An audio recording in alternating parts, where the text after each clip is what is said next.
Joining me today, we've got lead pastor, founder of a church in Vancouver called Love Quest International.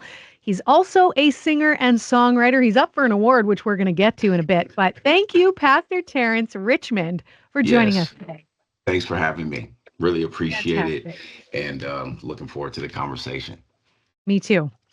First of all, many of our listeners will know the name Troy, or as we call him, Scribe Music. Right. How are Yes. you connected? So I met Scribe a while ago at a conference we both were doing music at, and that was just introduction. Nothing of it. Love Quest was not in existence. It was just in our spirit, and he and his wife Jasmine just kind of came along the ride because I had some other engagements there. And I guess the Lord was dealing with them about being with us someday. And I think few years passed. And long story short, they ended up moving their family to Vancouver. Um, I think at the time I met them, Love Quest was just a vision that we had in our hearts. They thought we were crazy. And then when they decided to pick up and move, they thought themselves were crazy. So that's a long story short, but yeah, we met them at a conference. We were doing music at the conference, both at this, not knowing that one day we would be their pastors. That's amazing. I love Yeah, it.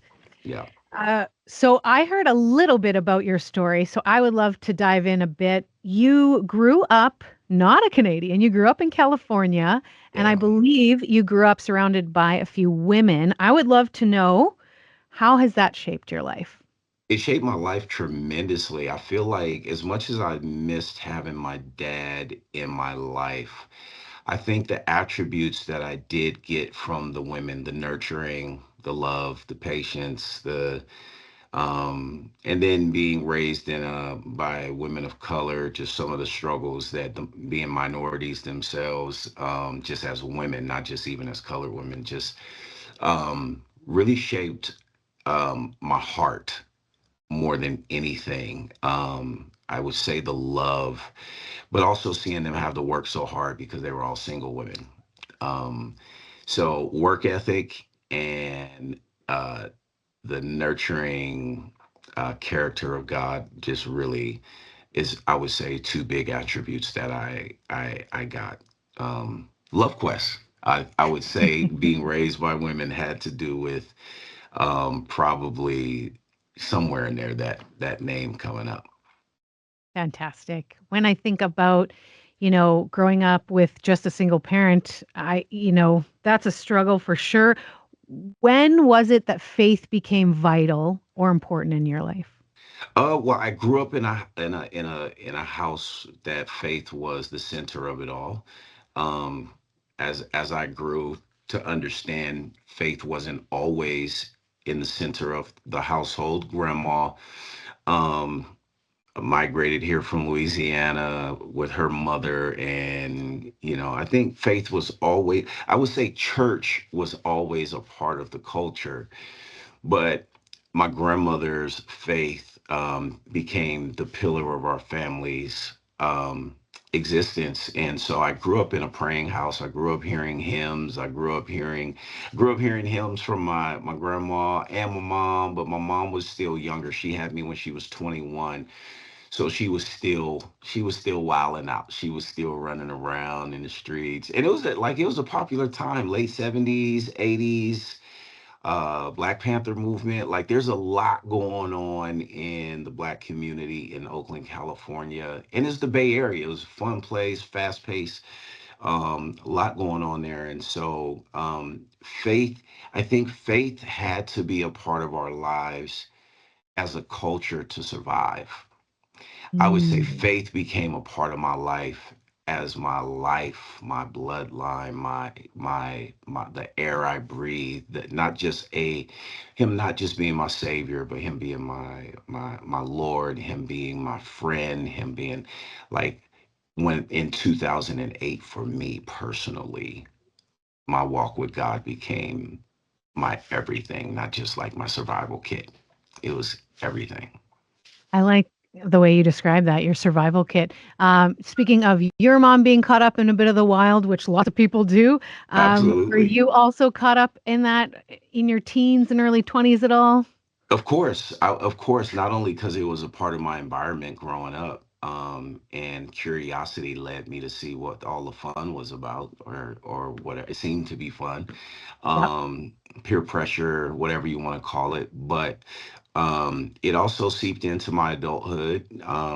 As I got on my own, went away to college. I had to figure things out on my own, and I feel like there was that part of my identity from not having a dad in the house that was missing, and insecurities and um, a lack of satisfaction in my life obviously led to venturing into what my peers were doing and what culture had to offer.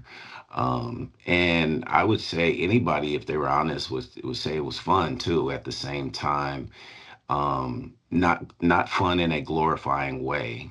It was just it wouldn't have kept me there as long if it wasn't somewhat fun. And Yeah. so, yes, it became a part of my life, but there was always the seed of Jesus Christ in that from grandma and from growing. Like I grew up in church. I'm a church boy. But going to church doesn't necessarily lead to your healing. It does lead to impact, but it doesn't necessarily always lead to your transformation right away. Well said. Yeah. Speaking of, you said 2008, you decided, yes, God is going to be my everything.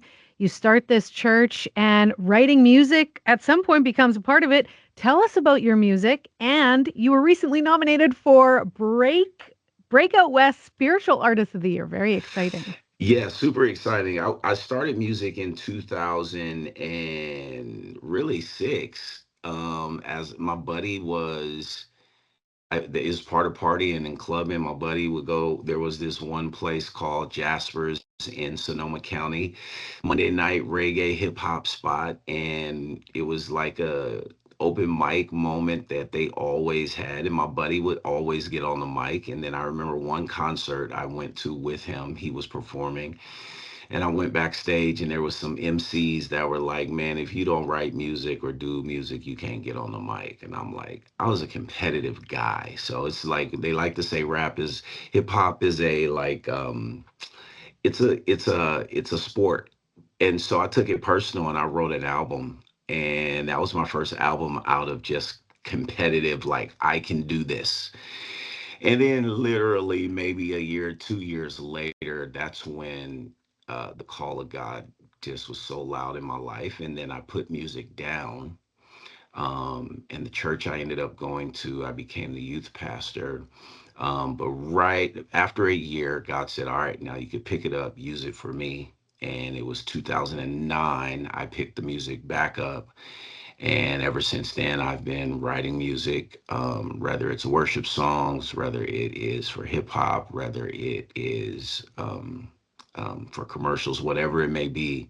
I've been doing music since then. And I've always struggled with the pastor and the music. It's a lot easier for people to accept a pastor as a worship leader or worship, artists.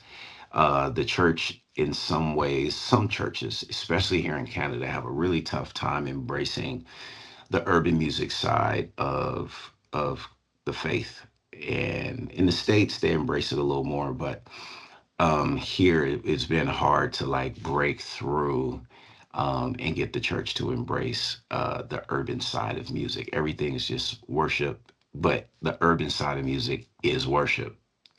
David was a poet. Like poetry is from the Lord. It's not evil. And Amen. yeah, that's a whole nother conversation. But and now I'm nominated. I didn't necessarily. That's not what we were after. But I will be honest. We do want more reach, and I understand for more reach, you got to walk through certain doors. You got to have interviews like this. You need people to know that you do what you do, and I think an award or a nomination shows that we are serious about what we do.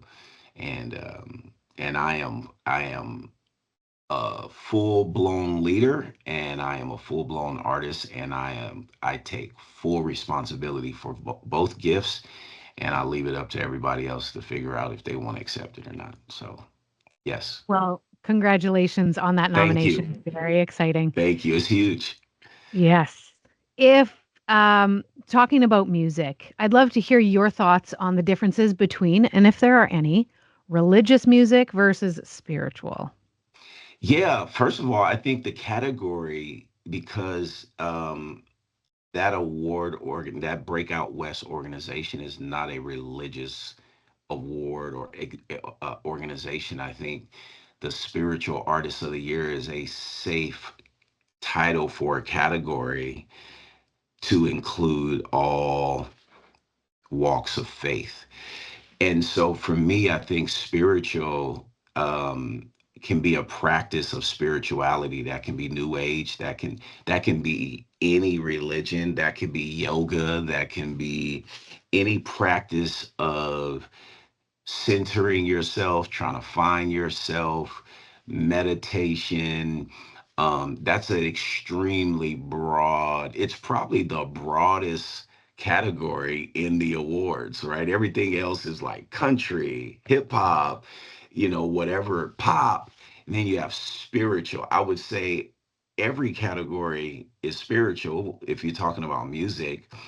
And then I think religious is going to speak specifically to a deity. It's going to speak specifically to your God. For us, it's Jesus Christ.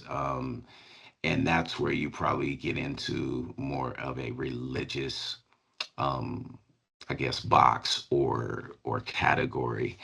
And so at the time we submitted, that was the only category that we qualified for. The just hip hop category had a clause in it about sampling, and the only two songs we had out that time we would want to submit had some samples in it, and we weren't too sure. And so we were like, the safe bet is the spiritual. Next year we will submit to multiple, but I was like, I'll take it. Whatever gets us on the map, and we'll take it. We're doing it for the Lord. We really want to advance the kingdom, and we're really hoping the church and people in the industry can get behind us. Because if you've seen our live show, we are so much more than just. You're not gonna be able to box us in. We hopefully come to you guys, come somewhere in Winnipeg to do a show, but where we put on a phenomenal experience, live experience, and yeah, I think the country needs to see it. Speaking of hip hop, rap, you're including your faith in this. Do you ever collaborate with Scribe? Yes, absolutely. I want Scribe to see this and hear this. I've included him in my music more than he has included me in his music. But yes, on this new project, he is on a couple of my songs. I've opened up to him this year in some creative ways, and helping involving him in some of my creative process, and in discipling him, and being a source of wisdom for him and his wife to lean on.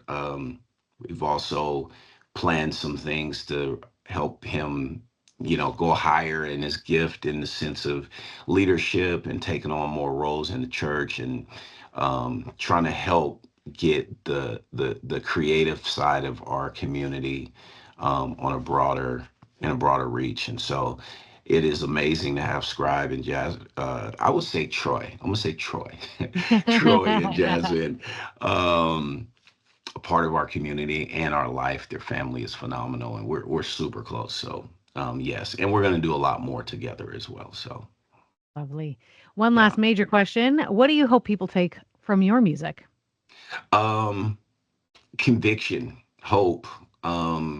I also would say fun, man. Like I really, I would say conviction, hope, faith, love, all those things. But I would say celebration, freedom, and I was one more. I think in it all, oh, vulnerability, vulnerability. One of I my favorite think, words. yes, I think of the faith. I think we, as a church, feel we're vulnerable because we are acquainted to the most vulnerable man probably that ever walked the earth.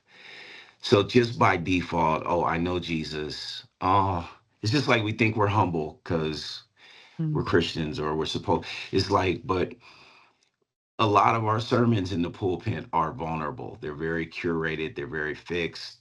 You know, we know exactly where we're going to go, which is good. It's a skill, but then sometimes we don't share our story, right? We're fixed up. We're buttoned up, and I feel like the most impact that is made is when you can be open and be vulnerable. I think the reason why I think the church needs to open up to even the urban music side of things is because in worship music, yes, it just points to God for the most part, but why have we thrown out our testimony? Why have we thrown out, man, I'm struggling right now?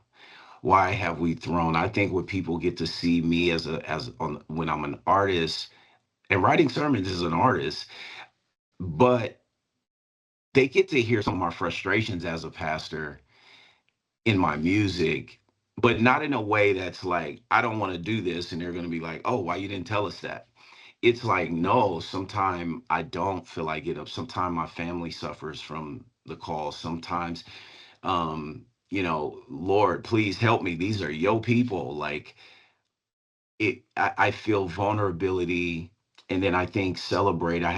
We have a thing in our church, man. We celebrate often. Every chance we get, we celebrate over the smallest thing, over the biggest thing.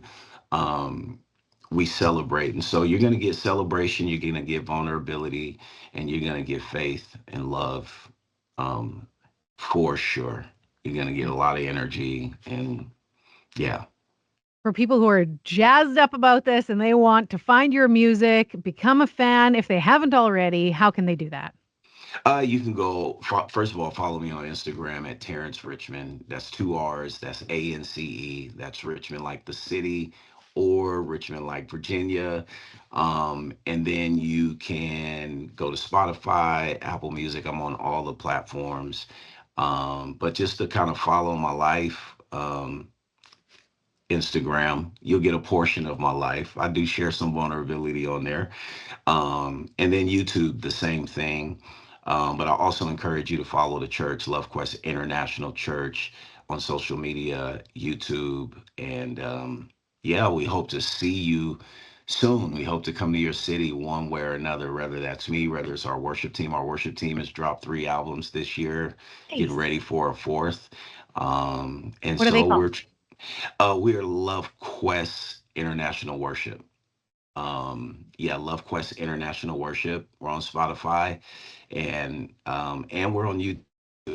Some videos on there, and let you inside of our community and what we're doing. And yeah, a lot of exciting things happening, and we do hope to spread across the nation, because I do feel like we have something unique to offer the nation. That is amazing. Well, I really appreciate your time, Pastor Terrance Richmond. Thank you so much for Yes. sharing today. Thank you so much, and I hope to be in contact very soon.